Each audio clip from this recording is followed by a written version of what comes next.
Bueno, gracias por la concurrencia. La idea es un poco transmitirle algunos conceptos sobre lo que es la enfermedad cerebrovascular, que como ustedes van a ver ahora afecta a un montón de gente y lamentablemente tiene una alta mortalidad, aún el día de hoy. Así que bueno, vamos a comenzar con la charla. Tengo toda la predisposición para que ustedes me frenen y me pregunten algo que quieran que... Esto es como un árbol con varias ramas, entonces para que yo no irme por las ramas y estar acá hasta pasado mañana, les voy a dar el tronco principal y ustedes si quieren que vayamos hacia alguna rama me avisen, no hay ningún problema. Como ustedes ven en la primera de las diapos, esta es la tercera causa de muerte a nivel mundial, en nuestro país también, la primera de incapacidad y tiene una mortalidad de 130 a 160 pacientes cada 100.000 habitantes por año, o sea, para 100.000 habitantes, no pacientes, no gente enferma. Esto significa de que cada 4 minutos alguien está sufriendo un ataque cerebrovascular en Argentina. Y eso quiere decir, si uno hace los cálculos, las matemáticas, que unas 30.000 a 60.000 personas van a morir en el primer mes de que han sufrido el ataque cerebrovascular. Así que claramente esto remarca lo que les decía yo inicialmente, que es una enfermedad grave. Disculpame. Sí. Hablas del accidente cerebrovascular de cualquiera de las dos formas, isquémico, hemorrágico, de mortalidad. No, esa es la mortalidad del isquémico. Yo, como decía, Sí, yo voy a hablar de lo que es el ataque cerebrovascular isquémico. Solamente. Sí, tenemos 3 tipos de ataque cerebrovascular, como para ir más a la base del tema, que es isquémico, hemorrágico o lo que se llama trombosis venosa cerebral. Entonces puede tapar una arteria, tapar una vena o romper una arteria o una vena. Entonces eso constituye los 3 tipos distintos de ataque cerebrovascular. Yo me voy a focalizar únicamente en lo que es ataque cerebrovascular isquémico. Lo vamos a empezar definiendo. ¿Qué es una ACV? Es un síndrome clínico, lo que es el primer dato, es decir, la clínica sigue siendo soberana a pesar de toda la tecnología que le meten alrededor, caracterizado por un desarrollo rápido, presentando signos o síntomas neurológicos focales, que también pueden ser globales a veces, como en el caso del coma, cuando se lesiona el tronco del cerebro, afectando sustancias reticulares, de pérdida de función durante más de 24 horas sin otra causa aparente que el origen vascular. Acá tenemos 3 o 4 puntos importantes para remarcar. Primero, lo clínico. O sea, que tenemos que tener la capacidad clínica para detectar si un paciente está sufriendo un ataque cerebrovascular o no. Eso nos va a ayudar en los diagnósticos diferenciales. Segundo, el tema de que tiene que haber una rápida instauración del déficit. O sea, un paciente de golpe deja de poder hacer algo. De golpe le pasa algo. Y lo tercero es la pérdida de función, porque de golpe le puede pasar que empieza a ver cosas, o a mover el brazo, o a sacudir la pierna. Eso sería raro que sea una ACV. Va más a pensar en que sea una convulsión, un tipo de epilepsia. En cambio, si de golpe pierde una función neurológica, casi con seguridad que estamos hablando de un evento vascular. Un área del cerebro dejó de ser irrigada, por lo tanto la función que estaba a cargo de esa área se pierde. Y el cuarto punto es que dura 24 horas. Eso se está modificando en la actualidad por el acceso a nuevas tecnologías que tenemos nosotros, lo que se llama reperfusión.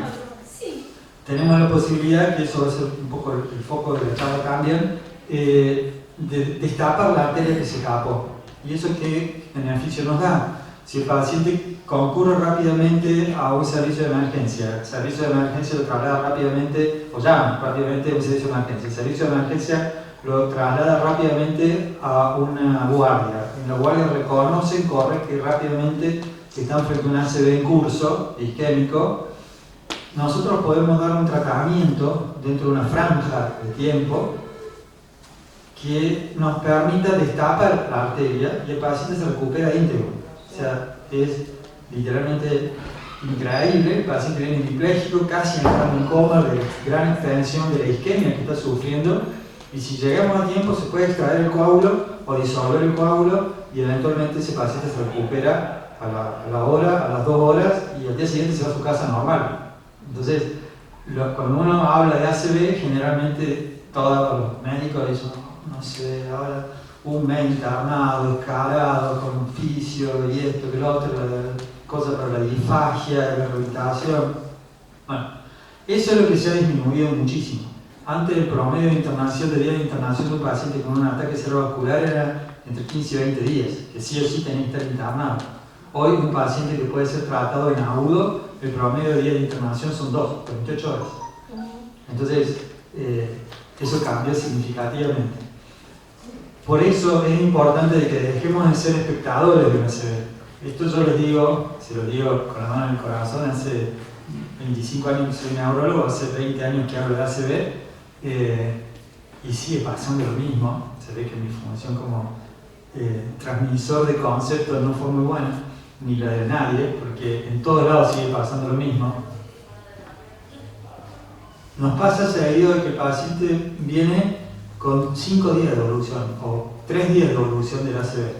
Entonces uno dice, ¿por qué no consultaban antes? No, porque estaba tomando mate y cuando estaba tomando mate sentí que se me caía un poco, que se le caía, porque el paciente no podía hablar, que se le caía un poco el mate, el líquido, y después se le cayó el mate al piso porque se le aflojó el brazo y dije, bueno, viejo, acostate, va a dormir un ratito, descansate porque de toma la presión está alta, debe ser la presión que está alta. Entonces llaman al servicio de emergencia y le dicen, mi marido está con esto y se le ha subido la presión, le dan algo que le bajan la presión y por la duda le meten una aspirina en la boca. Y uno dice, ¿pero qué pasó? O a veces pasa de que el servicio de emergencia lo traslada y le pone glucosado hipertónico y lo lleva con glucosado hipertónico a la guardia de algún lugar. Eso está todo mal. O sea, los pacientes no se tienen que quedar en la casa. Lo que nos costó mientras estábamos en cuarentena, en esto de la pandemia, que sí, todavía no sé si sigue o no, pero cuando no nos dejaban consultar y la gente teníamos miedo de ir a los lugares de salud, lo que nos costó convencer a la gente que si tenían un déficit neurológico tenían que sí a una guardia, iban a estar diferenciados, lo que era posiblemente infeccioso de los que no. Bueno, eso agravó la situación muchísimo, pero muchísimo. Bajó la consulta durante la pandemia entre un 60 y un 80% de lo que venía siendo, que ya era baja. Así que de 100 pacientes que veíamos antes, en la era pre-pandemia, de 100 pacientes que consultaban por ACV, solo 5 se podían recanalizar, porque el resto, los otros 95, habían consultado fuera de la ventana de tiempo. Entonces, eso es lo que uno quiere rebatir. Sí. Doctor, disculpe que me interrumpa, ¿nunca se pierde la conciencia? Cuando un paciente, esto a su pregunta, cuando un paciente sufre un ACV puede perder el conocimiento, pero es lo más raro.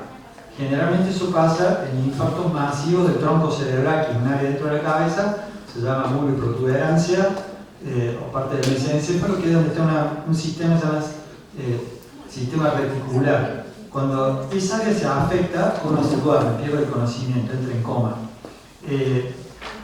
Pero para eso hace falta tener un infarto masivo que se tape una arteria casi totalmente, que es la arteria basilar.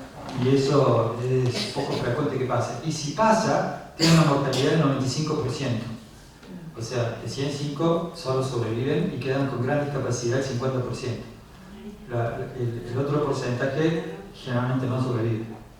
Entonces, por eso esto fue parte de una campaña que hicimos hace tiempo de concientización a la población, donde tratamos de ilustrar que si repentinamente perdían, tenían un trastorno del lenguaje o de la articulación de la palabra, tenían algún problema en el campo visual o se quedaban ciegos de un costado del campo visual, o de golpe perdían la fuerza de un costado del cuerpo, el brazo, la pierna o asimetría en la cara, o tenían dificultad para coordinar movimientos finos, o tenían vértigo o inestabilidad, consulten rápidamente a la guardia.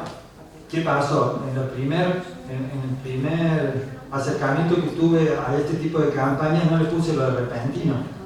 Entonces conseguí que la gran mayoría de los pacientes mayores de 75 años que tenían problemas para caminar, porque tenían artrosis, que tenían problemas para ver, porque tenían catarata, o que tenían problemas para tragar o para hablar, porque tenían problemas en la prótesis de los dientes, vayan a la guardia. Me querían matar en la guardia, me puesto una foto mía y le tiraron dardo. Claro, fue una mala comunicación que tuve. Entonces, eso por suerte ya mejoró. y es importante el tema de que del golpe pierda una función neurológica. El ataque cerebrovascular se puede deber a distintas causas. Como ustedes ven ahí, un 20% va a ser de origen cardiogénico, por una embolia del corazón, un 25% va a ser enfermedad de arterias penetrantes, que nosotros llamamos lagunas, que no son las lagunas mentales de que se olvidaron de las cosas. Lagunas se llaman porque tienen un diámetro menor de 1,5 centímetros de la lesión isquémica y por eso lo llaman laguna internacionalmente. Otro 20% por enfermedad aterosclerótica o hipoperfusión o embolia de arteria a arteria. Un 30% criptogénico y un 5% de causas inusuales. No voy a tener lo del criptogénico, si ustedes ven ahí. Criptogénico quiere decir que hay una causa, pero que nadie sabe cuál es. Entonces, es fácil catalogar a un paciente con una enfermedad criptogénica si no lo estudió. Entonces, viene un paciente, le hace un electrocardiograma y le dice, bueno, no, le da normal el electrocardiograma, o sea, no está fibrilado, no tiene una arritmia en el corazón en ese momento. Dice, bueno, listo, este paciente no tiene enfermedad cardioembólica. La causa no la conocemos, pero solo hizo un estudio muy básico. Entonces, para poder hablar de enfermedad cerebrovascular de origen criptogénica, tiene que haber completado un protocolo de estudio, de investigación que se hace al paciente para ir descartando causas. Que no tenga un problema de placa ateromatosa en las carótidas, en la aorta, que no tenga arritmia en el corazón con un Holter de al menos 24 horas, que ahora lo estamos prolongando hasta 7 días, un Holter cardíaco, porque a veces en 24 horas no detectamos nada, entonces hay que seguir buscando, que no tenga una coagulopatía, una enfermedad de la sangre que le favorezca la formación de trombos, que no tenga una enfermedad de las arterias en sí chiquitas que se llaman vasculitis. Entonces hay un montón de causas a descartar que actualmente tenemos los recursos para hacerlo, para después recién decir, bueno, este es un paciente con una causa desconocida. ¿Y para qué nos sirve la causa? Determinar la causa, ¿para qué creen que nos puede llegar a servir? Si sobrevive cierta manera, tratarlo, obviamente. ¿Tratarlo cómo? Bueno, aprovecho entonces. ¿Ah? Pero los estudios llevan tiempo, acaba de decir. No. Una cosa es actuar con rapidez en el momento agudo para destapar la arteria, lo cual está perfecto, hay que hacerlo. Pero otra cosa es decir, pero en ese caso la causa sería algo secundario, lo que hay que ver es destapar la arteria. Ahora, el cómo destapar la arteria sí puede ser importante tener el conocimiento de por qué se tapó, en eso, pero la pregunta va dirigida a otra cosa. Se llama prevención primaria, secundaria y terciaria. La prevención primaria es evitar que pase. Una vez que pasó, tenemos que tratar de que salga rápido ese problema para que no deje secuelas. Entonces, o lo destapamos, o lo disolvemos, o lo extraemos. Hay que ver. Hay distintas técnicas de las cuales yo voy a hablar de algunas. La prevención secundaria es evitar que se repita. Entonces, para evitar que se repita tenemos que saber por qué pasó. Y ahí es donde actúa el origen, la etiología. No es lo mismo si el paciente ha tenido un ataque cerebrovascular a consecuencia de una embolia cardíaca, por arritmias, por ejemplo, donde tiene que ser anticoagulado, y ya vamos a ver con qué puede ser anticoagulado, o si tiene un problema de la pared de las arterias, que se llama aterosclerosis, y ha hecho una embolia de una arteria, por ejemplo la aorta o la carótida, a la cerebral media, una arteria más pequeña, donde no va a hacer falta anticoagularlo, de hecho está contraindicado anticoagularlo, sino que hay que agregarlo.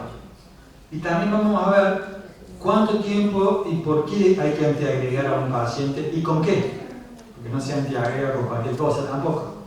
Entonces, para ir siguiendo, es muy importante poder saber la extensión y localización de la lesión, porque eso nos va a hablar del pronóstico. También saber de que si sangra, muchas veces pasa de que la arteria se tapó, da déficit neurológico, pero la misma presión que aumenta para compensar, esto es como un circuito cerrado de agua, que hay un tapón en algún lado, la presión va aumentando hasta que la presión vence el tapón y se restituye la circulación. Bueno, a veces pasa en el cerebro eso, que estaba el tapón, provocó el infarto, después se destapó por la misma presión y eso lo que hizo fue hacer un charco de sangre, porque ya la el tejido endotelial, el tejido de los vasos ya estaba dañado por la isquemia y se rompe. Eso implica peor pronóstico, el hecho de que haya una, que se llama una transformación hemorrágica. Si ustedes ven acá, la primera semana el paciente suele morir por causa del ACV mismo. Por eso es que esto es sin hablar de que le hayamos destapado la arteria, ¿no? Cuando no logramos destapar la arteria. En la primera semana es cuando es crítico, tiene que estar en terapia por lo menos los 3 primeros días. Entonces ahí vemos si se estabiliza o no. Pero son 7 días. Después, a partir del 7º día en adelante, sobre todo el primer mes, puede ser de origen cardíaca la causa de la muerte. Entonces, siempre mi jefe me decía que cuando un paciente tiene un ACV, vayamos a verle las coronarias, porque hay que chequear de que ese paciente no tenga enfermedad coronaria asociada o renal asociada, que va a ser lo que a posteriori nos va a complicar el paciente. Es raro que pasado la semana de evolución del ACV sea la vasculatura cerebral la que lo complique en su vida. Lo más frecuente es que haga un problema cardíaco, entonces hay que chequear ahí. Solo el 50% de los que sufren el primer episodio de un ACV isquémico va a ser independiente al año posterior al evento. O sea que tiene un grado de discapacidad altísimo, el 50%. Y la recurrencia es 16% al año y luego se va sumando un 5% por año. ¿Qué quiere decir esto? Yo siempre digo en la charla, lo cual no sé qué tal es tomado o resaltado, pero todavía no me dijo nada. Si quieren hacerle daño a un país, no le tiren bombas, tírenle ACVs. Porque un ACV inutiliza al paciente. Al estar el paciente inutilizado no produce, eso perjudica a toda la familia, disminuye el ingreso de la familia. A su vez, el sistema de salud se sobrecarga porque hay que darle a ese paciente cuidados en la casa, de enfermería, lo que gasta en medicamentos, ustedes sabrán, lo que hay que rehabilitarlo, a veces rehabilitarlo por meses. Entonces tiene que haber un familiar también involucrado en esto, entonces también molesta la vida del familiar o del responsable. Entonces no es solo el problema del paciente, es un problema casi que diría social y económico el tema de la ACV, al punto que se está planeando ahora, bueno, que hace muchos años, pero finalmente parece que está llegando a puerto, el hacer una ley nacional de la atención primaria de ataque cerebrovascular que cubra, entre otras cosas, la medicación y la rehabilitación.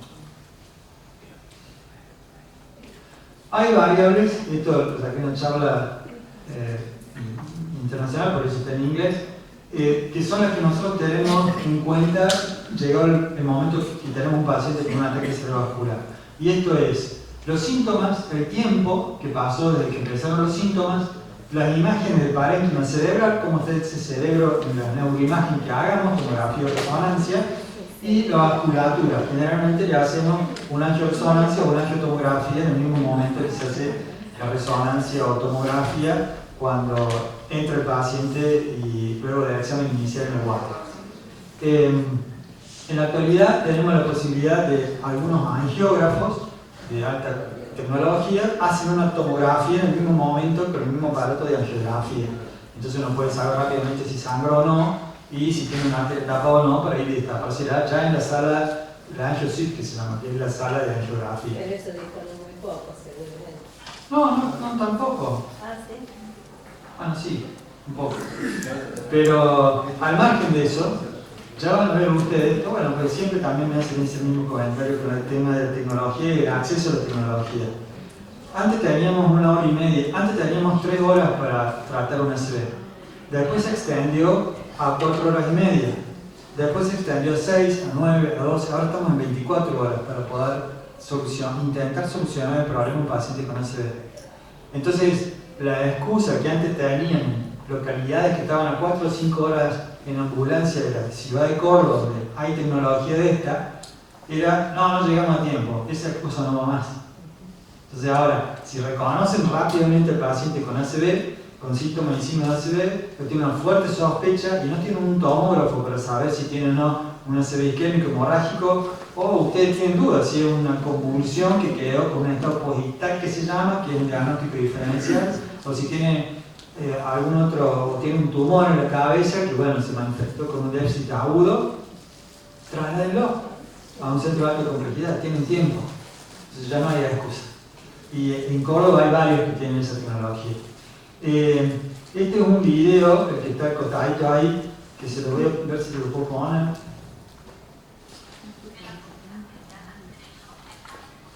Que tiene, tengo que sacar el sonido.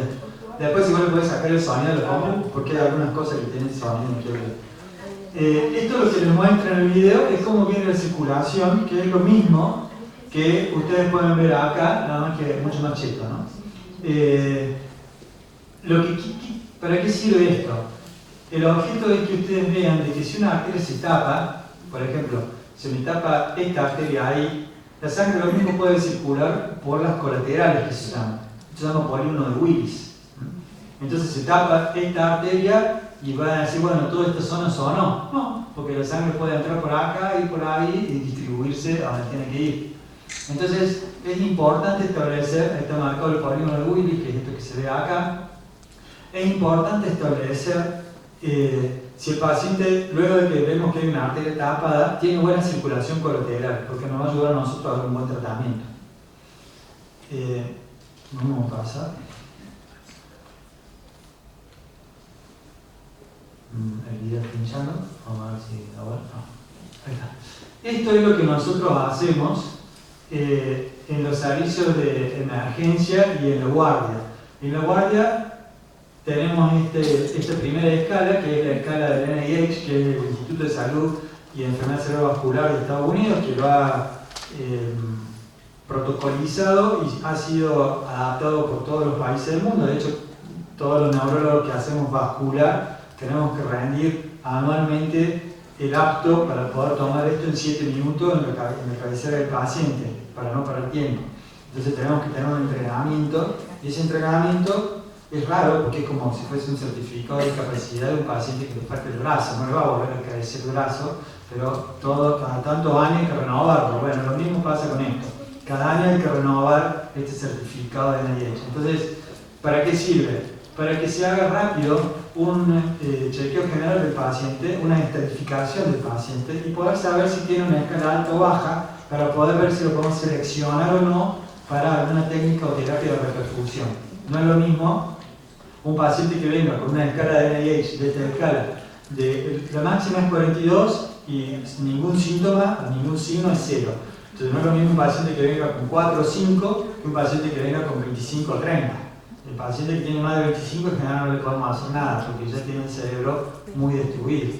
Y el paciente que tiene 2 o 3, por ahí tampoco le vamos a hacer nada porque lo más probable es que se recupere solo. Es mínima el daño que se está provocando, debe tener buena circulación colateral. Ahora, si vemos que el paciente no tiene buena circulación colateral y las arterias que están provocando el déficit están colgando un hilo, lo más probable es que a pesar de tener 2 o 3 de NIH, le hagamos algo.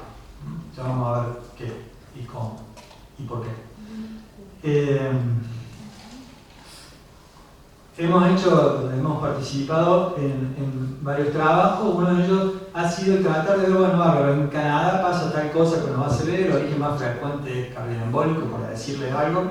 En África, el origen más frecuente es coagulopatía, por decir algo. Y en Argentina y en Sudamérica, ¿qué es lo que está pasando? Con nuestra población, con nuestra gente, con nuestra sangre. ¿Qué es lo que está pasando? Entonces se hicieron estos trabajos epidemiológicos, donde, basados en la comunidad, donde hemos detectado de que la gran mayoría de los pacientes que corresponden a las etnias predominantes de nuestro territorio presentaban ataque cerebrovascular secundario a enfermedad de arteria pequeña, o sea, la laguna, que yo les hablaba al principio. Y eso, sobre todo en el Estado de Buenos Aires, que claramente era lo que centralizaba todo, eso nos ayuda a nosotros, al saber la etiología, a prepararnos para poder recibir este tipo de pacientes. Porque si la gran mayoría de posibles pacientes se deben a una enfermedad cardioembólica, bueno, estaremos aceitando todos los estudios cardíacos para determinar eso. Y la gama de anticoagulantes que hay tendrían que estar disponibles en los centros para que no haya ningún problema de administrar al paciente lo que está requiriendo. Ahora, si el origen más frecuente es arteriosclerótico por una enfermedad de arteria pequeña, bueno, entonces tendríamos que tener todos los estudios que hacen falta aceitados para detectar arteriopatía periférica y el tratamiento. Que, antes de hablar del tratamiento, definimos un poco lo que son síndromes lacunares, si bien yo algo más o menos les comenté al principio, corresponde al 25% de los ACV. Es un diagnóstico de autopsia en realidad, bueno, esto es en forma teórica, ¿no? En el 65 ya Fischer lo describió como, por autopsia, como lesiones de menos de 1,5 centímetros de diámetro, son infartos chicos, y tenemos actualmente tecnología que se llama difusión, que es una secuencia especial de resonancia magnética que nos muestra de que hay unos cambios patológicos en la señal de tejido nervioso, del tejido cerebral, perdón, porque no necesariamente todo nervio, durante un periodo de 3 días. ¿Qué quiere decir esto? La difusión nos puede marcar, esta secuencia especial nos puede marcar aquellos ataques cerebrovasculares agudos y los diferencia de las lesiones viejas. ¿Por qué sirve esto? Porque el diagnóstico clínico a veces es muy difícil de llegar y el 80% de los ataques cerebrovasculares son silentes de origen lacunar, arteriosclerótico. Entonces, la mayoría de veces que tenemos un paciente que viene a consultarnos por un déficit neurológico, con disartria, o sea, dificultad para articular la palabra, y la mano torpe, que es uno de los síndromes lacunares típicos. Ya van a ver que hay distintos tipos de síndromes lacunares. Pero viene un paciente con disartria y mano torpe, lo primero que pensamos, un infartito debe tener, cápsulo talámico, por ejemplo, bueno, le hacemos la resonancia y nos encontramos con 10 imágenes hiperintensas en la secuencia Freer y TEDOC, que son estas secuencias donde las isquemias brillan, y decimos, ¿cuál es la nueva de todas estas? Porque el 80% son silentes, entonces es probable que si una le dio síntomas, una dijo, acá estoy, hay un montón de otras que están pero no dijeron nada. No sé si soy claro en el concepto de silente. Entonces la difusión nos va a marcar cuál es la nueva, cuál es la que tiene menos de 3 días. Porque de hecho hay personas, o al menos así que no he entendido, que pueden haber tenido muchos micro ACV y no haberse dado cuenta de algo de su historia. Exactamente, eso es lo que... Lo de micro ACV es discutible, pero sí, pequeñas lesiones isquémicas que por ahí después dejan la cicatriz y no se dieron cuenta. ¿Cuál es el tema? Que muchas veces pasa, cosa para que tengan en cuenta, que está en el ámbito de salud, que hay imágenes hiperintensas en FLEA y T2, que a veces las describe el informe, que son inespecíficas. Entonces yo tengo una chica joven, digo chica porque es más mujer, una chica joven que tiene migrañas, desde hace 10 años que tiene migrañas y que fuma, es muy probable que le haga una resonancia porque doctor no tendrá un tumor en la cabeza, un aneurisma, no tenemos un tumor en el aneurisma, pero vamos a hacer el estudio. Hacemos la resonancia y aparecen estas lesiones, estas imágenes hiperintensas en FLT2 inespecíficas y le amarga la vida al pobre paciente porque dice, vio doctor que tenía algo, entonces hay que empezar a explicarle de que esas son imágenes que no necesariamente son patológicas. Pero en el contexto de un paciente hipertenso, diabético, mayor de 65 años, varón, sedentario, que tiene un déficit neurológico agudo, uno ve esas imágenes y dice, estas son probables isquemias silentes. Estos son algunos síndromes lacunares. Vamos a pasar la histología, la histopatología de estas lesiones. Son lipoiaminosis, microteromas y microembolias. ¿Por qué es importante esto? Para saber cómo tratarlas después, para la prevención secundaria. Esta es una tomografía donde no sé si alguien se anima a decir a dónde está la isquemia. Así se ve una laguna en el tálamo del lado derecho en una tomografía. Es eso que supongo se va a marcar en rojo en algún momento, ¿o no? Ahí está. ¿Eh? Esa es la isquemia que se ve hipodensa en la tomografía. Se ve, va tomando características del líquido cefalorraquídeo, porque hay tejido que va desapareciendo. Mi pulso increíblemente está bastante bien. Yo tengo temblores esenciales. Bueno, en cuanto a síndromes lacunares, piensen ustedes complicado, es sencillo, es más o menos. ¿Con qué tratarían un paciente que tiene un síndrome lacunar en base a esto sin necesidad de ser médico? O sea, en base a esto que hemos estado hablando hasta ahora, que habíamos dicho que las cardioembolias se anticoagulan en general. Las lesiones de las paredes vasculares que provocan embolia de arteria a arteria o que provocan que se tape la arteria por depósitos de calcio, colesterol, distintos elementos que están en la sangre, ¿qué se les hace? Se antiagrega.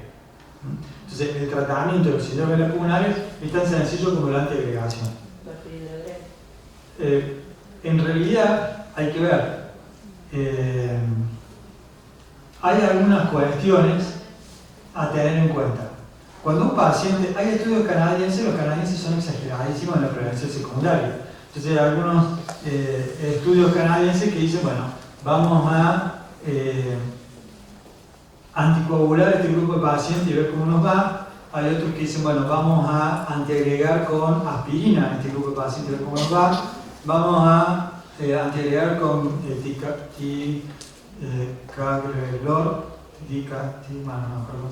con otro anticoagulante que no se usa mucho, antiagregante que no se usa demasiado, vamos a anticoagular con clopidogrel y a ver cómo nos va. Y después dijeron, bueno, ticagrelor. Y después vamos a ver si mezclamos aspirina y clopidogrel y si mezclamos anticoagulante con aspirina y a ver a quién le va mejor. Todos esos estudios se hicieron. Hay dos estudios, uno de ellos hecho con población asiática, la mayoría, pero que fue pionero, que dijo de que lo mejor para este tipo de pacientes es el doble esquema antiagregante los 3 primeros meses con aspirina y clopidogrel asociado a dosis alta de atorvastatina, o sea 80 miligramos de atorvastatina. El trabajo dice eso, o sea, aspirina, clopidogrel, atorvastatina.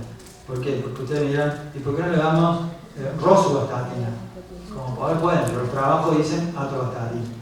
Entonces, en la práctica cotidiana, le damos rosuvastatina a la mayoría, porque por ahí le da mucha miopatía a la atorvastatina en esas dosis tan altas.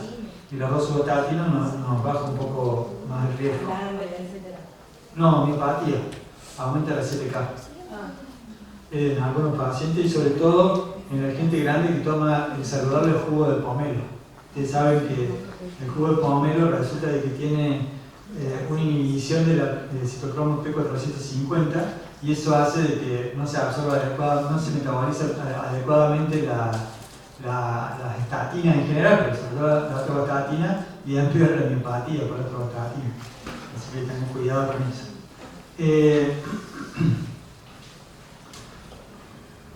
Vamos a hacer esto.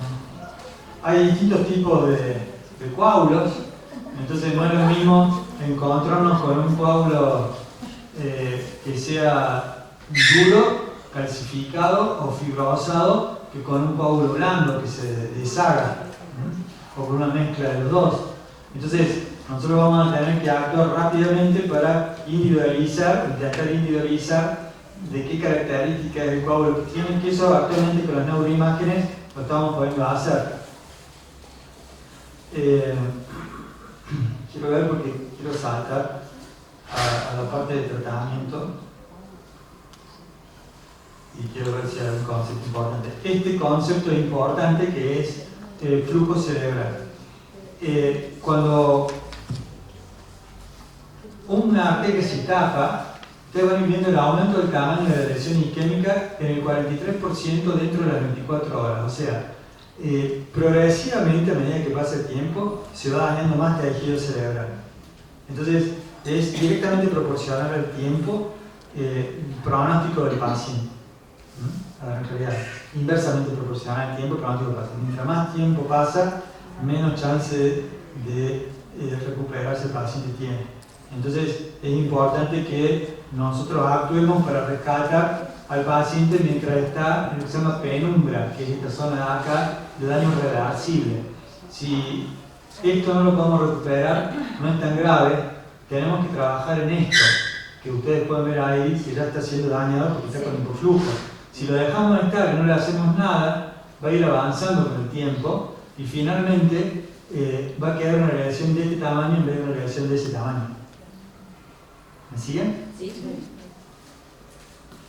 En la tomografía se vería de esta forma. O sea, tenemos una tomografía que inicialmente se ve algunos signos precoces de isquemia de este lado, que son signos que nosotros podemos detectar en el estudio de imágenes, y actualmente hay software que automáticamente lo detecta, se llama RAPID, en tomografía. Y si no le hacemos nada con el tiempo, la penumbra isquémica se va transformando en infarto cerebral, la penumbra lo que podemos revertir y queda semejante a la lesión. Para eso tenemos tecnología como es, por ejemplo, la perfusión por tomografía, que es esta imagen, así se ve, donde se compara el área lesionada con el área recuperable, y entonces uno puede hacer el mismatch y dice, bueno, tenemos una partecita que puede estar recuperada y otra que no, y entonces podemos decidir, de acuerdo a las imágenes, además de lo que es la clínica y el tiempo de evolución, si hacemos o no algo por este paciente. Esto es una explicación física de lo que pasa en la difusión, pero vamos a pasar para adelante. Técnicamente, en forma rápida, cuando hay una isquemia, se altera la permeabilidad de la membrana, y lo que está pasando es de que el agua que tendría que estar afuera de la célula se mete adentro de la célula, y eso la hincha, se desmatiza, y eso hace que se mueva más lenta las moléculas de agua, y además que haya menos moléculas de agua afuera de la célula, entonces eso brilla. Mientras más lenta la velocidad en que se mueven las moléculas de agua, más brilla. Entonces, mientras más destruido esté el tejido, las moléculas de agua se van a mover menos, más va a brillar. Perdón, ¿hay alguna diferencia con la edad en la recuperación de los pacientes con lesiones dentro de los ¿O no tiene nada que ver la edad? Sí, tiene mucho que ver. Eso tiene que ver con lo que es la neuroplasticidad. Claro, el aprender receptores. Claro, si yo tengo, por ejemplo, a la señora que sabe hacer X función y el señor sabe hacer Z función, lo que va a pasar es que si a mí me pasa algo, que hago Y función, para no hacer nada del señor, si a mí me pasa algo, el señor y el señor van a tener que aprender a darme una mano con lo que yo hacía, porque yo no lo puedo hacer más. Va a depender de cuántas ganas tiene X y Z para hacer lo de Y. Hay gente que tiene mucha predisposición para ayudar al prójimo y gente que no. Con la neurona pasa exactamente lo mismo. Entonces, dependerá un poco, yo siempre digo que las neuronas son humanas también. Entonces, dependerá un poco de la posibilidad que tienen las neuronas vecinas de suplir la función. Eso se llama neuroplasticidad y esa es la base de la neurorehabilitación. Genética fonobiológica. ¿Qué? Que los jóvenes mayores. No necesariamente. Porque si usted tiene un joven que es adicto a la cocaína, al pop, a la marihuana y todo lo demás, va a tener cerebro más destruidor que un intelectual de 90 años que sigue escribiendo libros. Debe tener cuidado con eso, porque hay de todo. Estos han sido trabajos que han ido avanzando con el correr del tiempo hasta llegar a lo que actualmente se está haciendo, que es trombectomía y fibrinolysis. La trombectomía es meter un catéter, llegar hasta donde está la arteria, enrularlo como si fuese con un rulero, un sacorcho, y extraerlo. Y la trombolisis, que fue con lo que se comenzó, es inyectar una sustancia en la vena que disuelve coágulos, ¿va? Y disuelve coágulos por todos lados. Entonces hay un riesgo de sangrado que es importante, pero el riesgo-beneficio llevó a que la FDA lo apruebe en el 94 para poder ser utilizado a partir del 95 como terapia indicada por recomendación 1A, que es la recomendación más alta que puede haber a nivel científico, que es la fibrinolysis endovenosa. Teníamos inicialmente, como les dije hace un rato, 3 horas, esa ventana se fue extendiendo hasta 24 horas, como les decía recién. Ahora eso se hace sin saber si el coágulo es calcificado o si el coágulo es blando, lo mismo se puede aplicar. No, sí, lo tenemos que investigar, por eso les puse la diferencia, porque no es lo mismo echar fibrinolítico a un coágulo que ya está fibrosado y que se desprendió un pedazo de esa fibrosis y fue y tapó una arteria arriba, que un coágulo blando, recién formado, que se desprendió y que lo vamos a poder disolver fácilmente. Entonces, por eso es que uno intenta con una cosa que se llama imagen angiográfica, hacer con la resonancia y con la tomografía ver la pared del coágulo. Entonces uno puede saber qué tanto calcio tiene o no. Entonces, mientras más calcio tenga, más para la terapia de trombectomía, y mientras menos calcio tenga, más para la terapia de reperfusión, si está dentro de lo elegible en los criterios de inclusión, ¿no? Pero nos ayuda. Este ha sido el trabajo ícono que se llama Down, que hizo que el otro trabajo anterior se llama de filtro frene, y diga, ok, listo, no sigamos investigando por ese lado, porque ya hemos demostrado de que entre 16 y 24 horas tenemos de iniciar el síntoma neurológico, podemos hacer tratamiento fibrinolítico con trombectomía a determinado grupo de pacientes. Digo determinado grupo de pacientes porque va a haber algunos que van a seguir siendo seleccionados para terapia endovenosa y algunos que van a ser seleccionados más para trombectomía, sin usar la fibrinolisis. Y ahora salió un trabajo más reciente. Nosotros, en nuestro centro, lo que más hacemos es, ve que endovenoso cero, lo que más hacemos es trombectomía. O sea, directamente con el catéter vamos a montar la arteria y lo sacamos. Porque tenemos el angiógrafo que podemos hacer rápidamente la tomografía, ver si en el mismo angiógrafo, ver si está lesionado, ocluido no una arteria, si no sangró, vamos y le acabamos la arteria, si reúne ciertos criterios, ¿no? No daña el tuntún. Al principio, estas técnicas de trombectomía utilizaban dispositivos que eran dañinos, hacían mal en vez de bien, pero se siguió avanzando por suerte y finalmente a partir de 2015 ya empezó a haber estudios publicados de que hablaban de un beneficio en esto. Hasta que en la actualidad ya estamos utilizando sin ningún tipo de duda los stent retrievers, se llaman, son estos dispositivos como sacacorchos de los que yo le hablaba.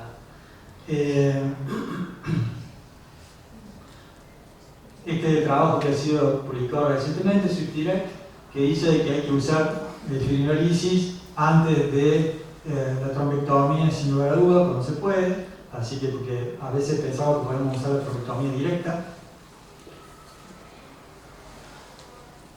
Y lo que quería mostrar también, para no extenderme demasiado, esto tiene que estar hecho en el contexto de un grupo de trabajo. Entonces, nosotros usamos el WhatsApp, como ven acá. Cuando viene un paciente a la guardia, se activa el WhatsApp.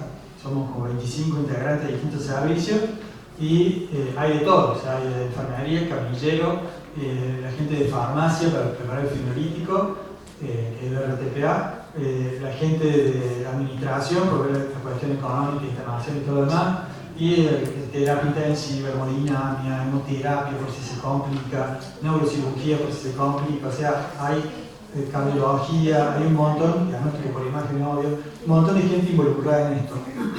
Todos salimos corriendo, estemos donde estemos, nos vamos a ver la imagen y la podemos ir viendo desde el portal online, estemos donde estemos, agarrando el celu y podemos ir viendo la imagen, y el paciente ya está en la angiosuite, en la sala de hemodinamia, la mayoría de las veces, donde está todo acomodado hasta que viene el que hace el neurointervencionista, mete el catéter, no sé, hace magia con las manos, llega, saca y el paciente se recupera. Eso es lo ideal. Y ahí está lo del costo. Es muy ideal. Acá estamos el grupo que somos nosotros, algunos, las enfermeras que están todas certificadas por la Organización Mundial de Enfermedad Cerebrovascular, y antes yo era un poco más joven. Este es el procedimiento de cateterismo que lo vamos a pasar por alto.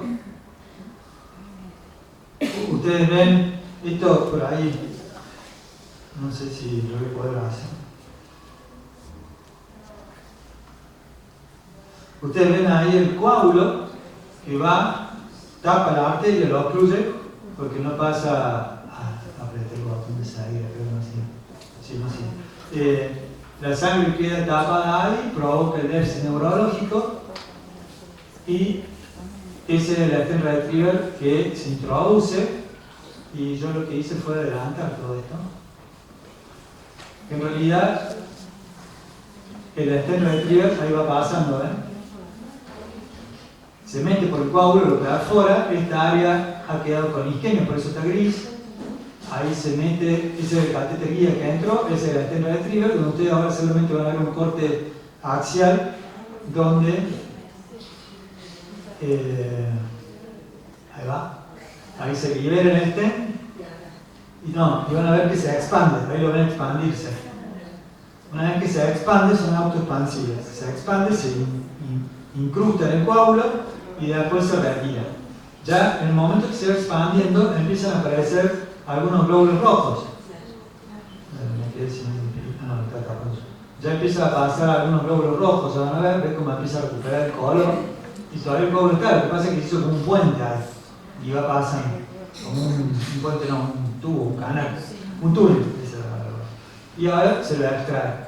Y tiene un balón acá que se infla para que cuando se extraiga, debris que pueda quedar no vaya a parar arriba. Una vez que se extrae, se hace una aspiración de todo eso para agarrar todo el debris que pueda quedar y después se desinfla el balón y se acabó. El paciente se recupera. Y el otro es la aspiración sola. Se llega con otro catéter, otro tipo de catéter y se lo aspira el coágulo. Pero eso no lo usamos nosotros. En el mundo tampoco se usa demasiado. Bueno, esto ha sido algunos trabajos que hemos publicado ya en el 2018 con uno de los residentes en el Congreso Argentino. No sé por qué no avanza. Quiero que me vean porque estaba fachero ahí, pero no avanza. Bueno, esto es como usamos las imágenes porque también es importante que sepan de que muchas veces no es solo el tiempo lo que nos ayuda a definir, sino la imagen. Si hacemos una imagen y vemos de que a pesar de que ha pasado 1 hora y media del evento, pero ya vemos de que la diferencia entre una secuencia y otra secuencia de resonancia se llama flare y difusión. No hay, es lo mismo, el flare y difusión quiere decir que no tenemos mucho tejido para recuperar. La zona en penumbra va a ser muy baja. Entonces no nos estamos beneficiando de nada. Al paciente lo único que vamos a hacer es someterle un riesgo de que sangre y complicarle la existencia. Entonces lo descartamos a ese paciente para la terapia de reperfusión. Para eso usamos las imágenes. Estos son algunos resultados nuestros, pero los paso. Bueno, y este es un caso, pero voy a pasar más a la terapia. En 2 segundos.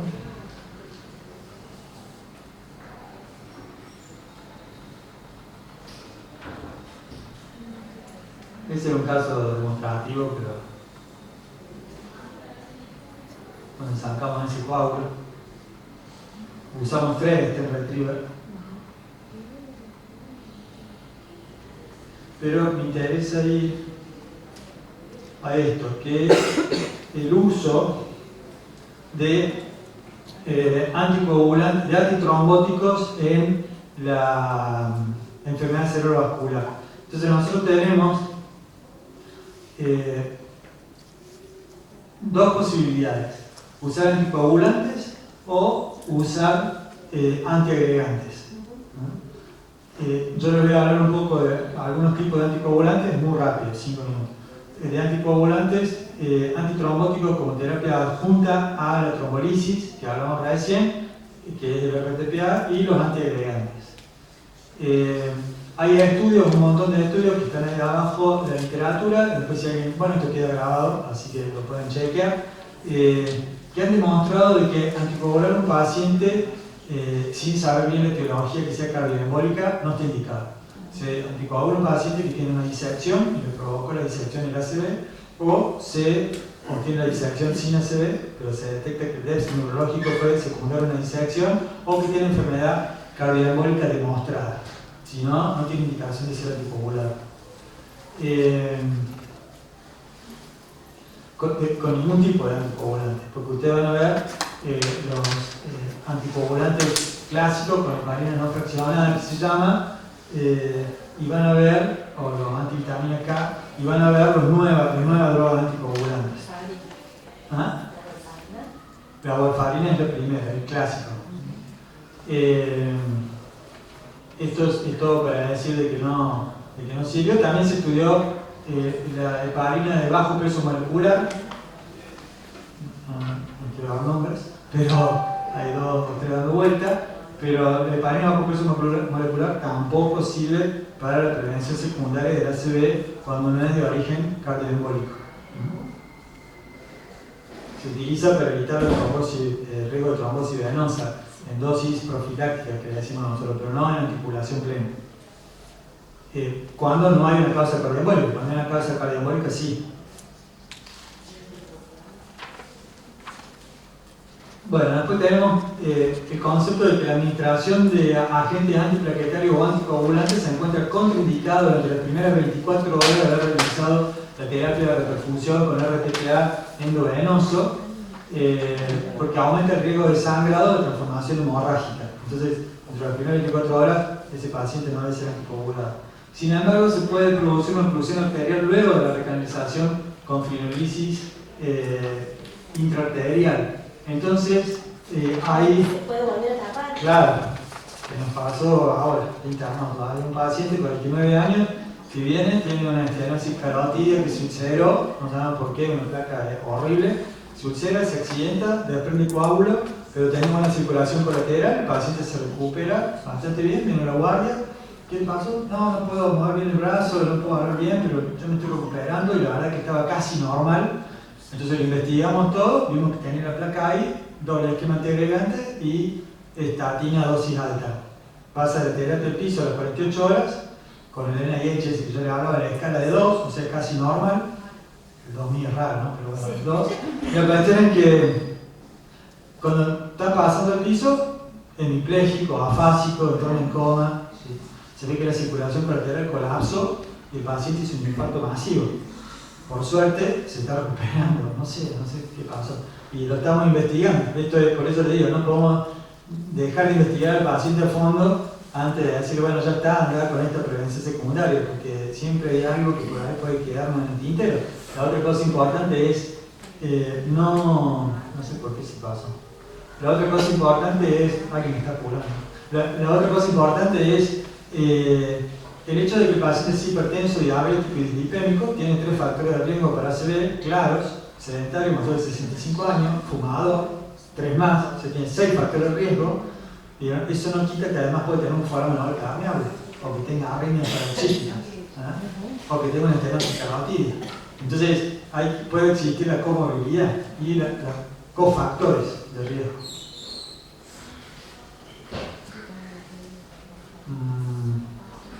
Después tenemos los anticoagulantes orales directos, que son los nuevos anticoagulantes, donde está el Dabigatran, el Rivaroxaban, el Apixaban, el Rivaroxaban, y varios más que han salido recientemente.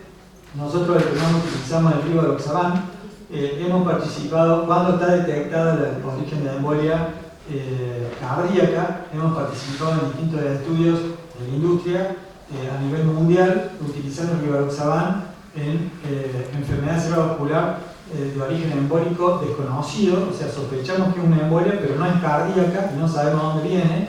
Eso a veces se ve en problemas pulmonares, donde utilizamos el Rivaroxaban como prueba contra la aspirina y en realidad no resultó ser mejor, así que se suspendió. Pero además es caro, sí, bueno, ahora no es tan caro. Además, la industria farmacéutica ayuda a los pacientes. La cuestión es que hay una de las cosas que les quiero mostrar, que está bueno el comentario. Bueno, el Dabigatran es un inhibidor directo de la trombina. Después tenemos las distintas dosis que se pueden usar, que habitualmente son entre 110 y 150 miligramos cada 12 horas. Fue más efectivo de 150 miligramos cada 12 horas. El Rivaroxaban es un inhibidor del factor 10A de la coagulación. Está aprobado para la reducción del riesgo de ACV y embolia sistémica en FA no valvular, ese es otro detalle. Y la dosis es de 20 miligramos una vez al día, con función renal normal, y los pacientes que tienen algún tipo de insuficiencia renal se ajusta la dosis, llevándola a 15 miligramos en pacientes con triglicéridos menor de 50 mililitros minuto. Después de la Apixaban, que es otro también utilizado a nivel mundial, pero este demostró una menor tasa de incidencia anual de ACV y embolismo sistémico que la warfarina en FA no valvular. Por eso es que de alguna manera se posicionó por el tipo de diseño que hizo para que lo aprueben. estuvo un poco mejor diseñado que los otros, anticoagulantes directos. ¿Pero todavía acá en Argentina? Sí, No, sí. Se ajusta a 2,5 miligramos 2 veces al día en pacientes con dos más de los siguientes criterios: la edad mayor de 80 años, creatinina sérica mayor a 1,5 miligramos por decilitro y un peso menor de 60 kilos. Después tenés el Oxaban, pero este no fue probado en Argentina.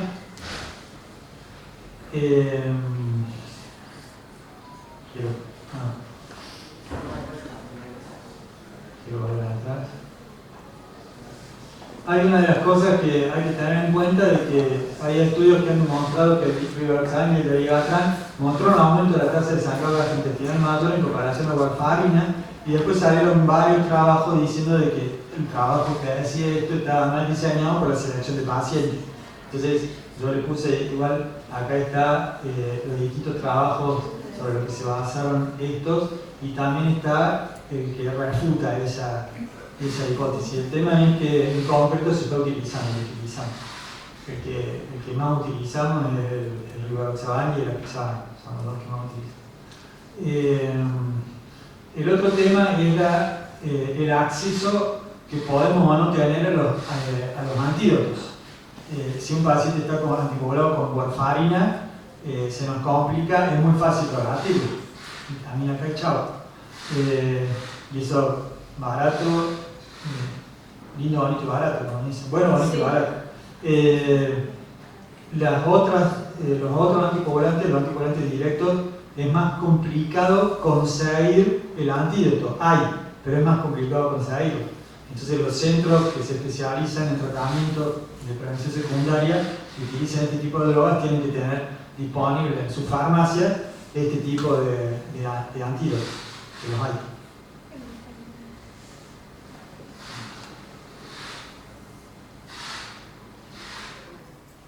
Bueno, esto por ahí es un resumen. Un ACV isquémico también puede derivar en un ACV hemorrágico. Claro, si hay una lisis del vaso. Sí, cuando se complica, es una transformación hemorrágica.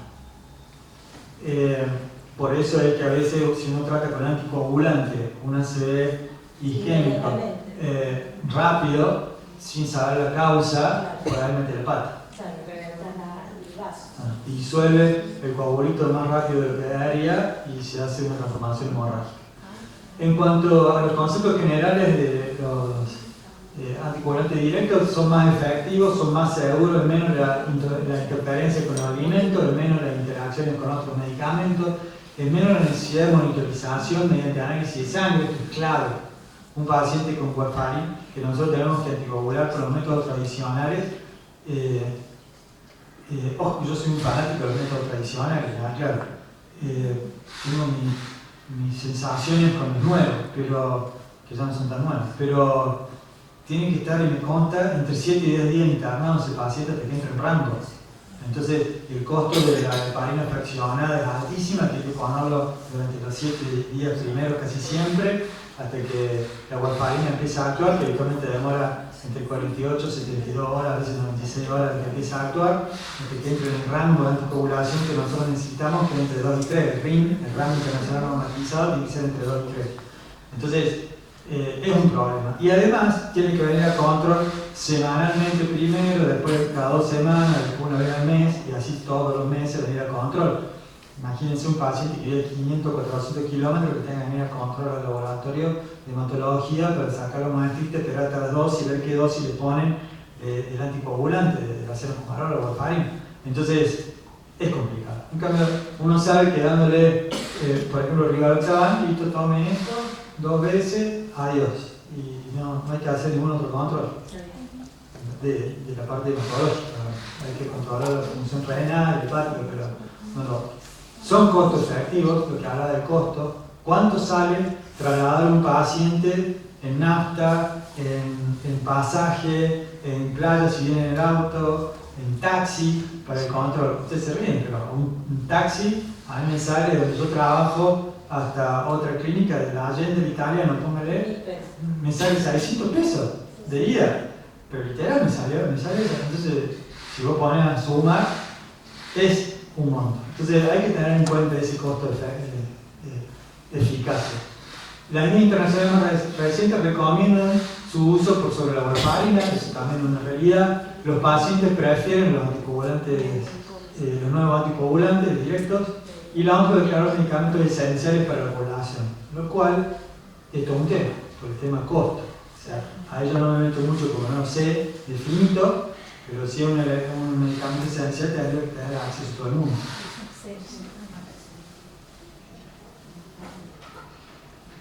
Bueno, esto es un poco más técnico y lo que quería mostrarles es esto. Los distintos antiagregantes, esto es química, que es un despelote, cómo actúa cada uno, son las 3 y cuarto, así que no vamos a hablar mucho, pero en cuanto a los antiagregantes tenemos fundamentalmente la aspirina, que es el que no hay duda que es eficaz, y el clopidogrel, que ahí se da dosis de inicio, que hay que administrar una dosis en bolo generalmente para que tenga una buena concentración. En concreto, la aspirina actúa inhibiendo la ciclooxigenasa y eso dura 7 días. ¿Por qué? Porque lo inhibe irreversiblemente en cada plaqueta cuando va circulando en nuestra sangre y las plaquetas tienen un ciclo circadiano que se llama. Entonces es más efectivo la aspirina cuando se da entre las 20 y las 22 horas. Entonces la aspirina va a la noche. Eso es un dato importante. Porque es más efectivo. Y por otro lado, cuando uno inhibe la ciclooxigenasa, los tromboxanos aumentan la actividad. Entonces hay que tener cuidado porque a veces es como un efecto rebote y lo mismo se agrega a las plaquetas. No porque no se inhibió bien la ciclooxigenasa, sino porque los tromboxanos se aumentaron en la actividad. Entonces, a partir de ahí es donde surge esta teoría de la combinación de la antiagregación, ¿no? Con el clopidogrel.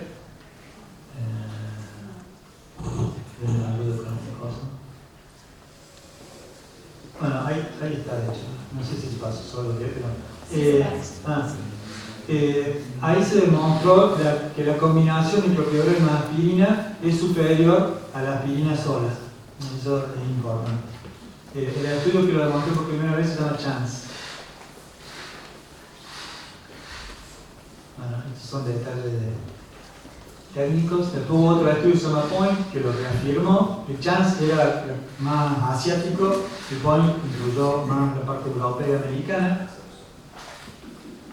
Después hay un estudio que es clave, que por ejemplo un paciente que tiene una trombosis intraarterial, esto significa que se tapó la arteria basilar, la tercera media, o alguna de las arterias cerebral posterior, por ejemplo, y vemos que tiene enfermedad vascular a ese nivel, hay que seguir el protocolo SAMPLIS, que se llama, que es doble esquema antiagregante y atorvastatina 40 miligramos por 3 meses.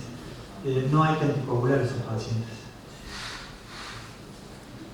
Acá está, ticagrelor, que no me salía a mí, era ese ticagrelor. Pero bueno, no sé cómo se llama. Es que se me pasó la diapo. Para que vuelva para atrás. Ahí está. Ticagrelor. No me sale bien. Pero no nosotros no lo usamos acá. Bueno, y para terminar, es importante lo que hablamos del tema costo, acceso a la medicación y todo lo demás. Una cosa es la verdad lógica, que es la que existe en el plano del mero pensamiento, y resulta cuando hay coherencia entre los conceptos, entre los juicios, entre las notas lógicas, es decir, que uno lógicamente está bien que haga esto, pero también está la verdad ontológica, que es la adecuación entre el pensamiento y la realidad. Entonces, yo puedo decir, che, estos pacientes tienen que ser trombectomizados con alta tecnología en angio suite que le permite hacer tomografía, pero es una verdad lógica, que es verdad lo que dice. Pero ¿cómo llevamos eso a la práctica? Ahí es donde entra la verdad ontológica. Entonces, es importante saber que aunque la verdad esté en la minoría, sigue siendo la verdad. Entonces, si bien la verdad lógica puede estar en la minoría, sigue siendo la nada. Claro, que hay que apuntar. Tal cual. Así que bueno, muchas gracias.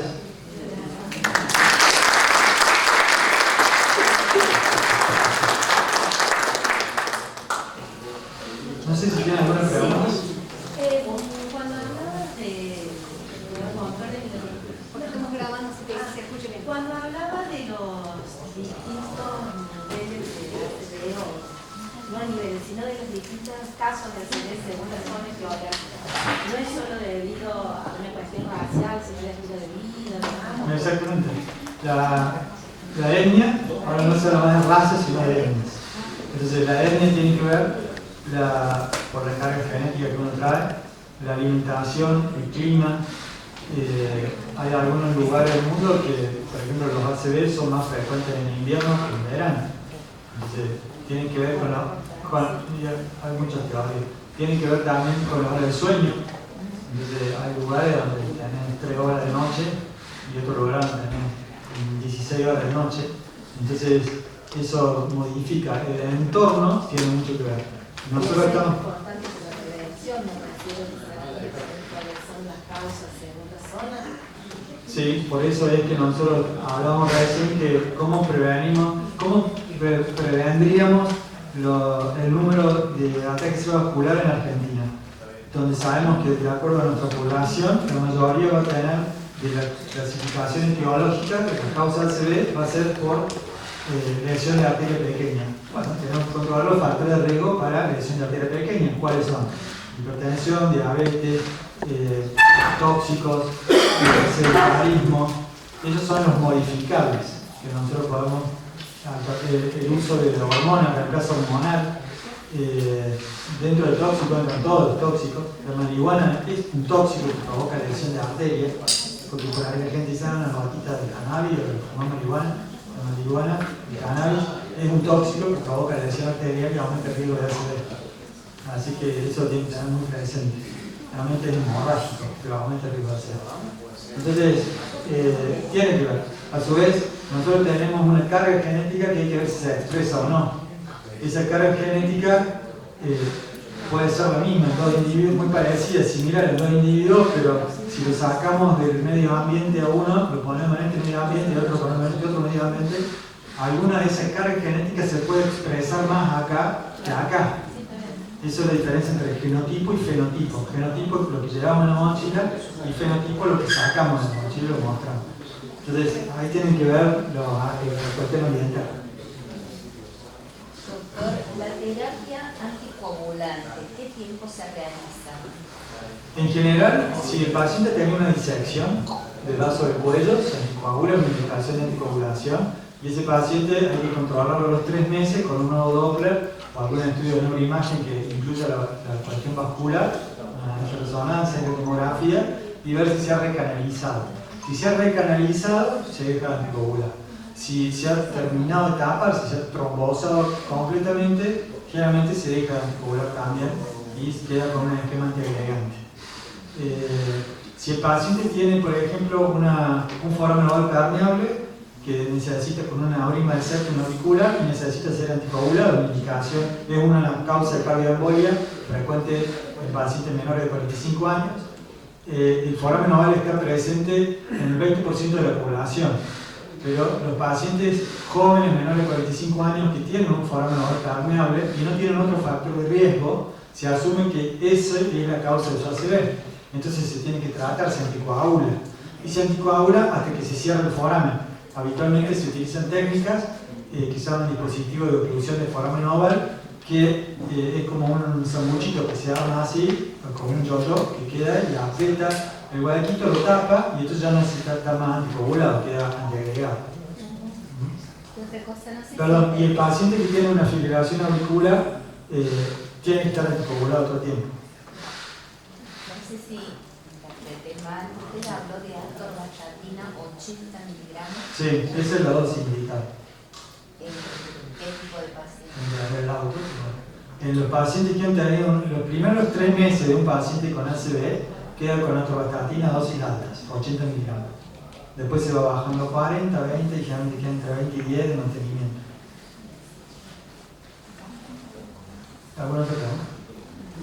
Ok, muchas gracias. Gracias. A toda la gente.